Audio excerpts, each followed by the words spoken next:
बाबा केदार के धाम पहुंचे धर्म रक्षक पुष्कर सिंह धामी। बाबा केदार की पूजा अर्चना कर प्रदेश की खुशहाली के लिए कामना की। मुख्यमंत्री धामी को अपने बीच पाकर उत्साहित दिखे श्रद्धालुगण। 3 नवंबर को बंद होंगे केदारनाथ धाम के कपाट।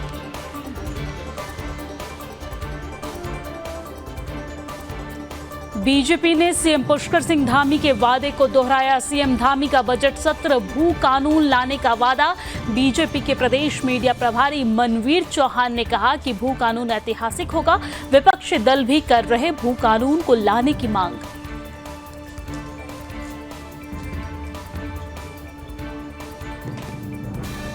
मुख्यमंत्री धामी ने सीएम आवास पर परिवार के साथ मनाई दीपावली। साथ ही प्रदेशवासियों के सुख समृद्धि और उन्नति की कामना की। सीएम धामी ने कहा कि दीपावली सबसे जीवन में नया प्रकाश और ऊर्जा लेकर आए।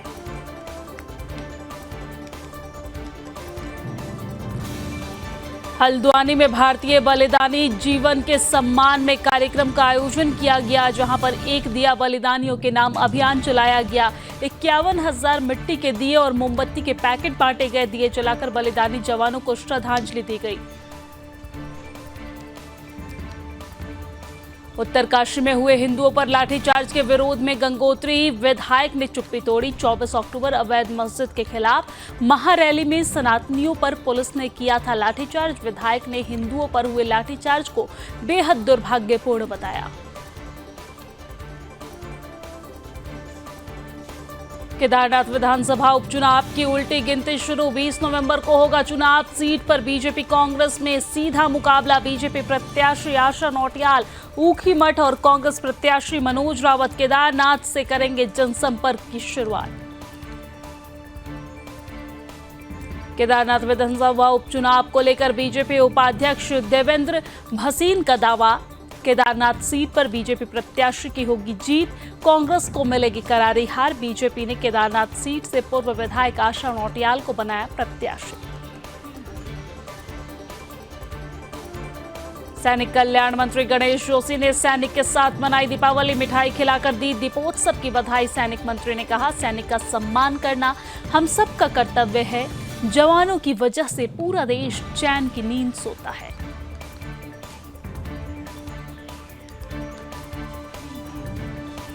देहरादून में कैबिनेट मंत्री गणेश जोशी ने गोरखाली समाज के रंगकर्मी बच्चों के साथ मनाया भाईलो उत्सव। मंत्री ने रंगकर्मियों को दीपावली की बधाई दी और मिठाई बांटी। भाईलो टीम ने सबको सुख समृद्धि और सौभाग्य का आशीर्वाद दिया। नरेंद्रनगर में 2 किलोमीटर आगे रानी पोखरी बाईपास पर अनियंत्रित स्कॉर्पियो खाई में गिरी। 2 लोग घायल। दीपावली की देर रात हुआ हादसा। एसडीआरएफ ने दोनों घायलों को रेस्क्यू कर अस्पताल पहुंचाया। दोनों घायलों का उपचार जारी।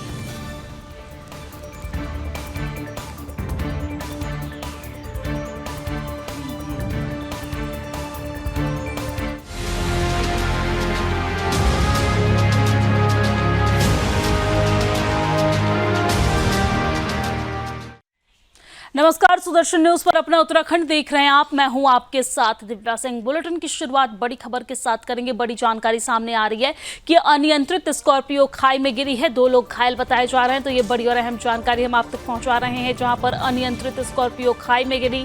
2 लोग घायल हैं। टिहरी नरेंद्रनगर से 2 किलोमीटर आगे यह हादसा हुआ है।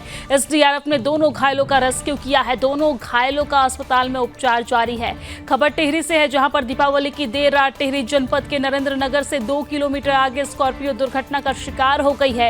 एसडीआरएफ टीम को सूचित किया गया है कि नरेंद्रनगर से 2 किलोमीटर आगे रानी पोखरी बाईपास रोड पर एक स्कॉर्पियो गाड़ी खाई में गिर गई है, जिसमें 2 व्यक्ति सवार हैं। सूचना मिलते ही मौके पर एसडीआरएफ की टीम पहुंची। इस दौरान दोनों घायलों को खाई से बाहर निकाला गया। ये दोनों देहरादून से नरेंद्रनगर की ओर जा रहे थे और इस दौरान रानी पोखरी बाईपास पर अनियंत्रित होकर इनकी गाड़ी खाई में जा गिरी है। वहीं दोनों घायलों को उपचार के लिए अस्पताल में भर्ती कराया गया है।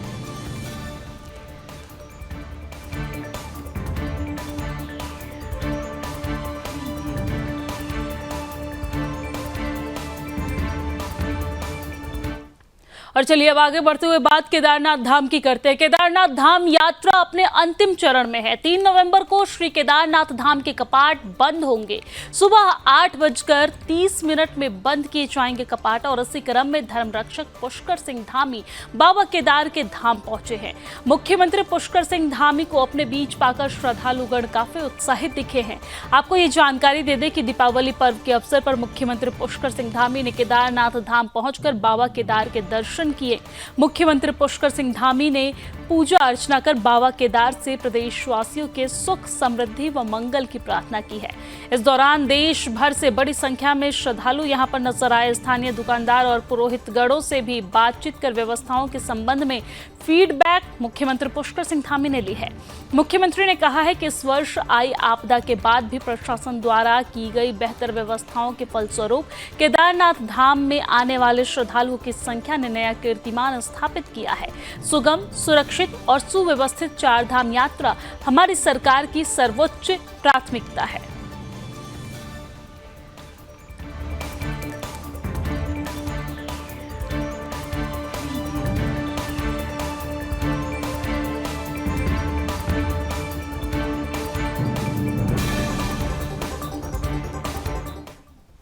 और चलिए आगे बढ़ते हैं। केदारनाथ उपचुनाव की उल्टी गिनती शुरू हो गई है। ये बड़ी जानकारी हम आप तक पहुंचा रहे हैं, जहां पर केदारनाथ उपचुनाव की उल्टी गिनती शुरू हो गई है। 19 दिन बाद केदारनाथ सीट पर उपचुनाव है और आपको जानकारी दे दें कि 20 नवंबर को केदारनाथ सीट के लिए मतदान है।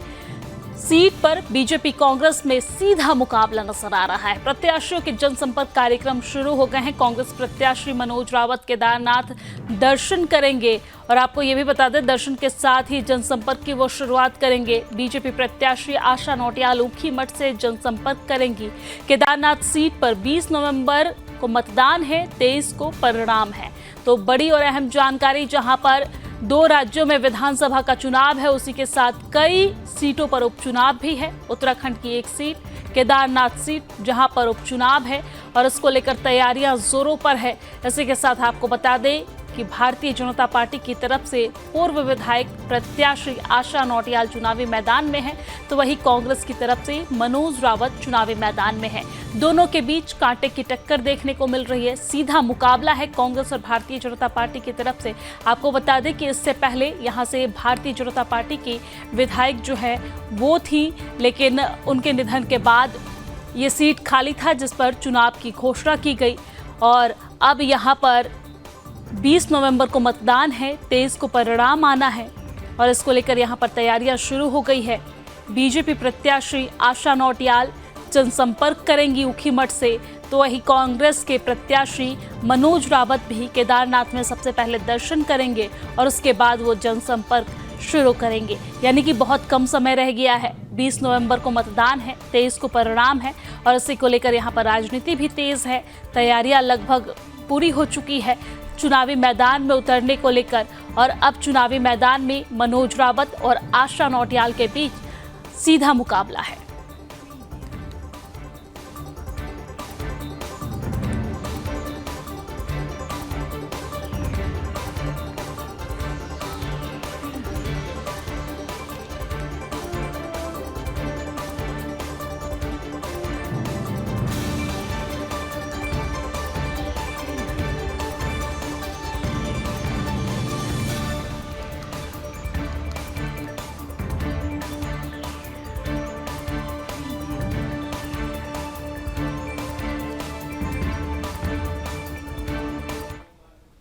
और चलिए अब आगे बढ़ेंगे, लेकिन इसी बीच बड़ी खबर सामने आ रही है। बड़ी और अहम जानकारी हम आप तक रुड़की से पहुंचा रहे हैं। रुड़की से ये बड़ी खबर सामने आ रही है, जहां पर नहर में समाया अंडर कंस्ट्रक्शन ब्रिज। ये बड़ी और अहम खबर सामने आ रही है, जहां पर ब्रिज निर्माण से जुड़े मानकों पर अब सवाल उठ रहे हैं इस घटना के बाद, और किसी तरह का जान माल का नुकसान नहीं हुआ है, ऐसी खबर सामने आ रही है कि किसी भी तरह की जनहानि नहीं हुई है। रेलवे स्टेशन से पीर कॉलोनी को जोड़ा जा रहा था और इसी दौरान अंडर कंस्ट्रक्शन जो ब्रिज था वो नहर में जाकर समा गया है। तो बड़ी और अहम जानकारी रुड़की से, जहां पर अंडर कंस्ट्रक्शन ब्रिज नहर में समा गया है। ब्रिज निर्माण से जुड़े मानकों पर अब लगातार सवाल भी उठाए जा रहे हैं और किसी तरह का जान माल का नुकसान नहीं हुआ है, ये खबर निकलकर सामने आ रही है। बहरहाल आपको बता दें कि रेलवे स्टेशन से पीर कॉलोनी को जोड़ा जा रहा था ब्रिज के माध्यम से, और इस दौरान ये घटना घटी है जिसमें अंडर कंस्ट्रक्शन ब्रिज नहर में समाया है। हालांकि गनीमत ये रही कि किसी भी तरह के जान माल का कोई नुकसान नहीं हुआ, जनहानि नहीं हुई है। लेकिन अब इस घटना के बाद तमाम तरह के सवाल उठने लगे हैं और विपक्ष लगातार इस घटना के बाद हमलावर है। तमाम तरह के सवाल भी मानकों को लेकर उठाए जा रहे हैं।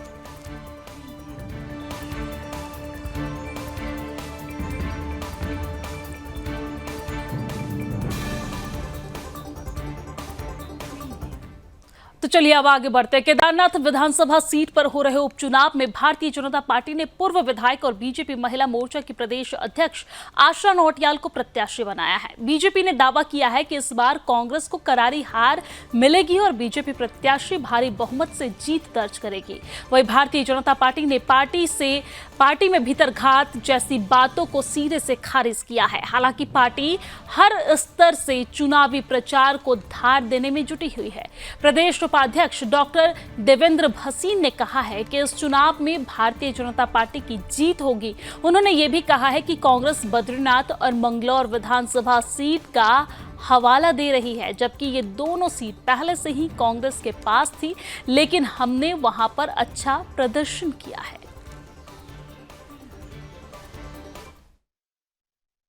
पहली बात तो ये है कि केदारनाथ जी की सीट हम भारी बहुमत से जीतने वाले हैं और कांग्रेस के दावे अपने आप में बिल्कुल खोखले हैं। और जहाँ तक वो बद्रीनाथ सीट की बात करते हैं तो वो सीट भी पहले कांग्रेस के पास थी और मंगलौर की सीट भी पहले कांग्रेस के ही पास थी। मंगलौर में तो हम बिल्कुल 200 कुछ वोट से ही पीछे रह गए थे, क्योंकि पहले हमारी वहाँ जमानत जब्त होती थी। ऐसे में जो केदारनाथ की जनता है वो निश्चित तौर पर माननीय प्रधानमंत्री श्री नरेंद्र मोदी जी के द्वारा, माननीय मुख्यमंत्री श्री पुष्कर सिंह धामी जी के द्वारा जो वहाँ कार्य किए जा रहे हैं उसको देख रही है। और इसके साथ साथ जो प्रत्याशी हमारी है वे पुरानी विधायक हैं, रही हैं और वे भी अपने आप में बहुत सक्रिय हैं। तो इस सभी बातों को अगर हम जोड़ दें तो कुल मिलाकर के भारतीय जनता पार्टी वहाँ से बहुत शानदार तरीके से जीतेगी और कांग्रेस को बहुत करारी शिकस्त का सामना करना पड़ेगा। और चलिए अब आगे बढ़ते हुए बात बड़ी खबर की कर लेते हैं। देहरादून से बड़ी खबर सामने आ रही है। आपको बता दें कि देहरादून के नकरोंदा में चोरों का आतंक जारी है। दिवाली के दिन चोरों ने धावा बोला। ये बड़ी जानकारी आप तक पहुंचा रहे हैं देहरादून से, जहां पर नकरोंदा में चोरों का आतंक जारी है। दिवाली के दिन चोरों ने धावा बोला है। चोरों ने नकाब पहनकर घरों को लूटा है और स्थानीय लोगों में खौफ देखने को मिल रहा है। पुलिस प्रशासन मामले की जांच में जुट गई है। लेकिन ये बड़ी जानकारी आप तक देहरादून से, जहां पर नकरोंदा में चोरों का आतंक जारी है। आपको बता दें कि दिवाली के दिन चोरों ने घर में धावा बोला और इस दौरान नकाब डालकर घरों में लूट कर लिया। और आपको बता दें स्थानीय लोगों में इस घटना के बाद खौफ है। पुलिस प्रशासन पूरे मामले की जांच कर रही है।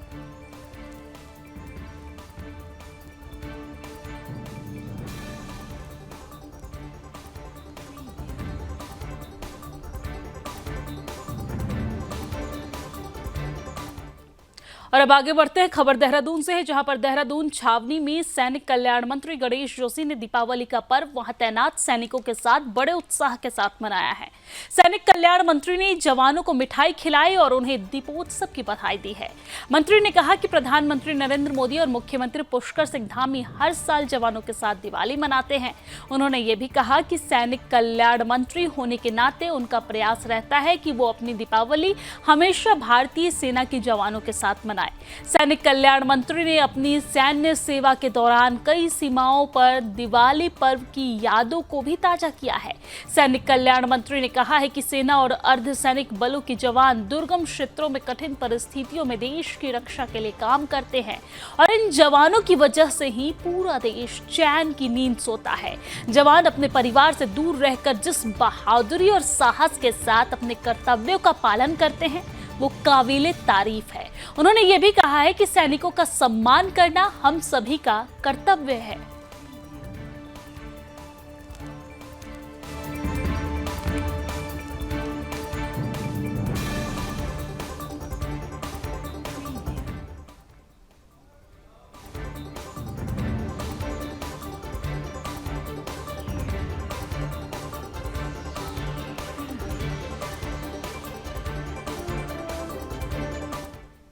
और चलिए अब आगे बढ़ते हैं। दीपावली के पावन अवसर पर कैबिनेट मंत्री गणेश जोशी ने देहरादून के शासकीय आवास पर गोरखाली समाज के रंगकर्मी बच्चों के साथ भाईलू उत्सव का आयोजन किया है। इस अवसर पर मंत्री ने रंगकर्मियों को दिवाली की बधाई दी और मिठाई भी बांटी है।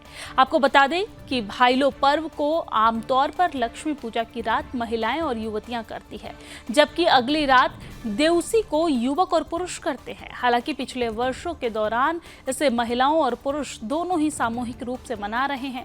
इन्हें भैलिनी और देवसी कहा जाता है। कार्यक्रम के अंत में भोजन और मिठाई परोसी जाती है और गायकों को पैसे दिए जाते हैं। इसके बदले भाईलो टीम सुख, समृद्धि और सौभाग्य का आशीर्वाद भी देते हैं। इस अवसर पर कैबिनेट मंत्री की पत्नी निर्मला जोशी, भैलो खेलने वाले बच्चों में मोनिका, अनीशा, आस्था समेत कई और बच्चे मौजूद रहे।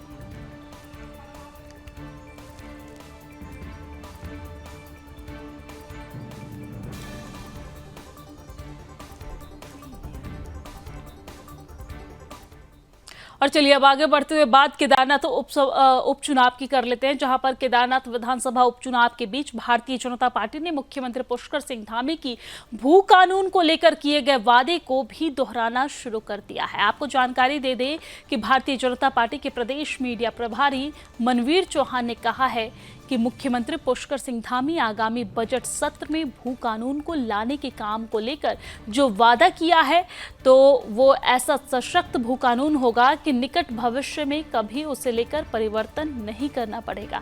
आपको ये भी बता दें कि उत्तराखंड राज्य में इन दोनों सामाजिक संगठनों के साथ साथ विपक्षी दलों के नेता भी भू कानून को लाने की मांग कर रहे हैं।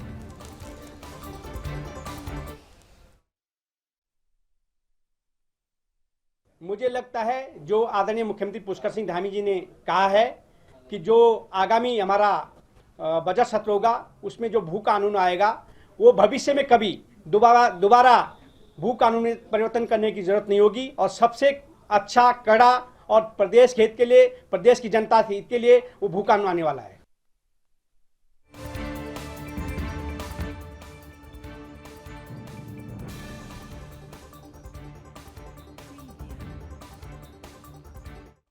और चलिए अब आगे बढ़ते हैं। बात मुख्यमंत्री पुष्कर सिंह धामी की करते हैं। मुख्यमंत्री पुष्कर सिंह धामी ने दीपावली के पावन पर्व पर मुख्यमंत्री आवास में अपने परिवार के साथ दीप प्रज्वलित किए और प्रदेशवासियों के सुख, समृद्धि और उन्नति की कामना की है। मुख्यमंत्री पुष्कर सिंह धामी ने अपने संदेश में कहा कि दीपावली का यह पावन पर्व हम सब के जीवन में नया प्रकाश, ऊर्जा और उल्लास लेकर आए, हमारी प्रगति के साथ साथ समाज में शांति और समृद्धि का भी मार्ग प्रशस्त करे। तो आप देख सकते हैं दीपावली के दिन की ये तस्वीर, जहां पर मुख्यमंत्री पुष्कर सिंह धामी अपनी धर्मपत्नी के साथ पूजा अर्चना करते नजर आए, प्रदेशवासियों के सुख, समृद्धि और उन्नति की कामना की। साथ ही साथ उन्होंने कहा कि दीपावली सबके जीवन में नया प्रकाश, ऊर्जा भरे, समाज में शांति, समृद्धि का मार्ग प्रशस्त हो।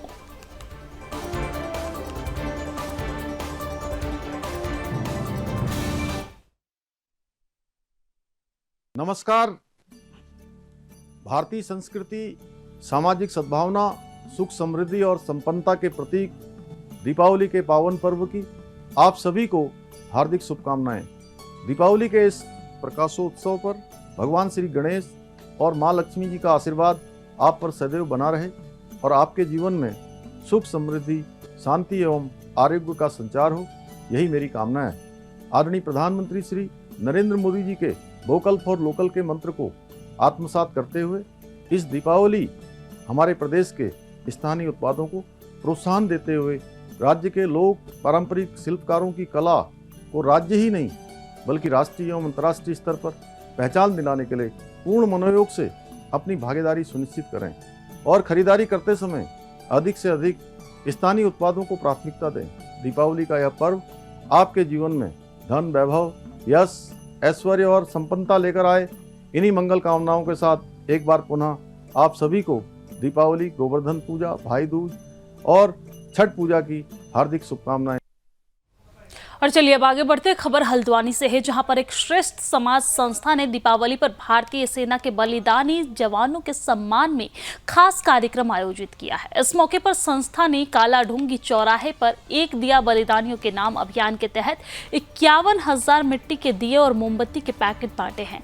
संस्था के अध्यक्ष योगेंद्र कुमार साहू ने कहा है कि भारतीय सेना के जवानों द्वारा हमारे देश की सुरक्षा में तत्पर रहते हैं और उनके बलिदानी के कारण ही हम अपने त्योहारों को सकुशल मना रहे हैं।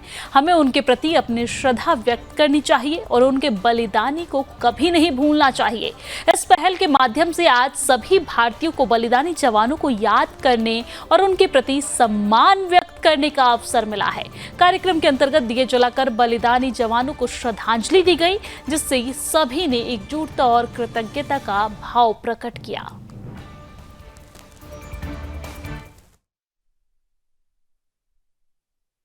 एक समाज श्रेष्ठ समाज संस्था जो है विगत 10 वर्षों से एक दिया शहीदों के नाम वितरित कर रही है, जो कि बहुत ही सराहनीय कार्य भी है। और सबसे बड़ी बात, जो वीर शहीद हमारे देश की रक्षा करते करते कहीं ना कहीं वीर गति प्राप्त कर लेते हैं, वो लोग हमारे ही वजह से हम लोग देश के नागरिक सही से रहें और अपने सारे फेस्टिवल, सारे त्योहारों को हर्षोल्लास से मनाएं। इस तरीके से इसलिए उन लोगों ने अपने घर और अपना सब कारोबार सब कुछ छोड़ छाड़ के वो लोग देश की सीमा पे रहते हैं। तो हम लोगों का मेन मकसद रहता है कि हम लोग एक दिया शहीदों के नाम वितरित करें और हर घर पे हम लोगों की हर किसी से गुजारिश रहती है कि हाँ, सब कोई हर घर पे एक दिया शहीदों के नाम दिवाली पे जलाया जाए। सबसे पहले तो आप सभी लोगों को दीपावली पर्व की बहुत बहुत शुभकामनाएं देते हैं। और जो हमारा ये एक समाज श्रेष्ठ समाज है, ये हमारा काफ़ी मतलब कार्यक्रम करता रहता है। और ये जो हम लोग के शहीदों के जो नाम पे दिए जा रहे हैं, वितरित किए जा रहे हैं, तो हम लोग यही चाहते हैं कि जो हमारे लोग शहीद हुए हैं, आप लोग घर घर दिए तो जलाते हैं, लेकिन हम यही चाहते हैं कि आप एक नाम शहीदों के नाम का दिया जरूर अपने घर में जलाएं और अपने सबके साथ में दिवाली मनाएं। आज ये श्रेष्ठ समाज संस्था प्रत्येक वर्ष एक दिया शहीदों के नाम से 51,000 दिए के पैकेट वितरण करती है। संस्था का संदेश ये है कि जिन जवानों ने हम देशवासियों की सुरक्षा के लिए अपने प्राण बलिदान किए हैं, हम उनके बलिदान को न भूलें। हर पर्व और त्यौहार पर उनको श्रद्धांजलि देकर त्यौहार मनाएं, जिससे भारत देश की अटूट स्वतंत्रता को बनाए रखने में और मजबूती मिलेगी।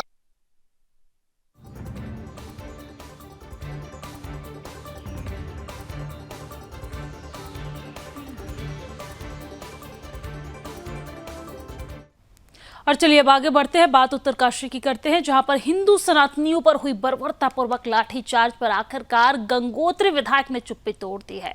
आपको बताते चले कि 24 अक्टूबर को उत्तरकाशी में बनी अवैध मस्जिद के खिलाफ हिंदू संगठन ने सनातन महारैली का आयोजन किया था, जिसमें पुलिस प्रशासन ने शांतिपूर्वक चल रहे आंदोलन पर लाठीचार्ज किया था, जिसमें 200 अज्ञात लोगों को नामजद किया गया और जिनके उत्तरकाशी के जनमानस में घोर निंदा हो रही है। लेकिन आखिरकार गंगोत्री विधायक सुरेश चौहान ने अपनी चुप्पी तोड़ते हुए कहा है कि हिंदू सनातनियों पर हुए लाठीचार्ज की वो घोर निंदा करते हैं और लाठीचार्ज में जो भी पुलिस या प्रशासन के आला अधिकारी कर्मचारी दोषी पाए जाते हैं, उनके खिलाफ कड़ी से कड़ी कार्रवाई की जाएगी। उत्तरकाशी विधायक का कहना है कि उत्तरकाशी एक देवभूमि है, यहाँ पर मस्जिद होना वास्तव में दुर्भाग्यपूर्ण है। विधायक ने माना है कि उत्तरकाशी में हिंदू नेताओं पर हुए संगीन धाराओं में दर्ज मुकदमे बेहद दुर्भाग्यपूर्ण है। यदि प्रशासन आंदोलनकारियों पर मुकदमा जल्द वापस नहीं लेता है तो वो आंदोलन विकराल रूप ले सकता है, क्योंकि हिंदू संगठन ने 4 नवंबर से उत्तरकाशी में महापंचायत का ऐलान किया है।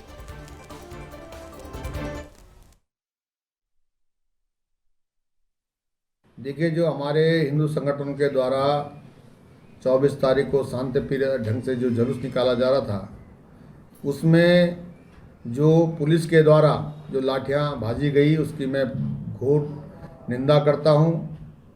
और मैं लगातार, जैसे मैं उस समय देहरादून था, मैं पूरे संपर्क में था और जो तमाम संगीन धाराएं हमारे उन लोगों पे लगाई गई है, मैं तत्काल डीएम और जो यहाँ के एसपी हैं उनसे मिलकर मैंने तत्काल इन धाराओं को जो है निरस्त करने के लिए कहा है, क्योंकि ऐसी धाराएं लगा दी गई हैं जिन धाराओं का कोई औचित्य नहीं है।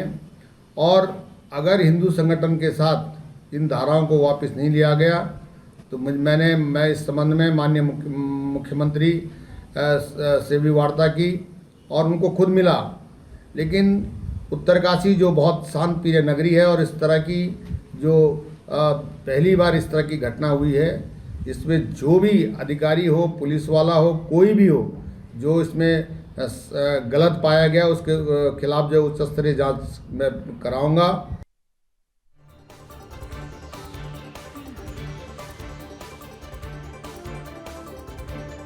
और चलिए अब आगे बढ़ते हुए बात लालकुआं की करते हैं, जहां पर विधानसभा क्षेत्र के पूर्व विधायक और बीजेपी के सीनियर नवीन चंद्र दुमका ने विधानसभा क्षेत्र की हर गली मोहल्ले में बिक रही अवैध शराब और अन्य असामाजिक गतिविधियों के खिलाफ मोर्चा खोल दिया है। उन्होंने अपनी ही सरकार में पुलिस पर सवाल उठाते हुए कहा कि उनकी विधानसभा क्षेत्र की हर गली मोहल्ले में राजनीति और पुलिस के संरक्षण में कच्ची शराब बेचने का अवैध कारोबार खुले तौर पर किया जा रहा है, जिसको रोकने में पुलिस पूरी तरह से नाकाम साबित हो रही है। उन्होंने कहा कि जल्द ही इसको लेकर उनके नेतृत्व में एक शिष्टमंडल नैनीताल वरिष्ठ पुलिस अधीक्षक से मुलाकात करेंगे और उनके इस बयान का क्षेत्र के कई सामाजिक और अन्य राजनीतिक दलों के नेताओं ने समर्थन भी किया है। आपको ये भी बता दें कि अपने आवास पर आयोजित एक प्रेस वार्ता में लालकुआं विधानसभा क्षेत्र के पूर्व विधायक और भारतीय जनता पार्टी के सीनियर नेता नवीन चंद्र दुमका ने क्षेत्र में चल रहे अवैध शराब के कारोबार पर कड़ी नाराजगी जाहिर करते हुए कहा है कि शराब बिक्री के अवैध धंधे से विधानसभा का माहौल खराब हो रहा है और युवा पीढ़ी नशे की जद में आकर बर्बाद हो रही है। उन्होंने कहा कि अवैध नशे के कारोबार को राजनीति और पुलिस का खुला संरक्षण मिल रहा है, जिसके चलते पुलिस कार्रवाई के नाम पर चुप्पी साधे हुए है। उन्होंने कहा कि विधानसभा क्षेत्र में अवैध नशे का कारोबार किसी भी कीमत पर बर्दाश्त नहीं किया जाएगा। उन्होंने कहा कि क्षेत्र में फल फूल रहे अवैध नशे के कारोबार पर पूरी तरह प्रतिबंध लगाने और इसमें शामिल अपराधियों पर ठोस कार्रवाई को लेकर जल्द ही उनके नेतृत्व में एक शिष्टमंडल नैनीताल वरिष्ठ पुलिस अधीक्षक से मुलाकात करेगा।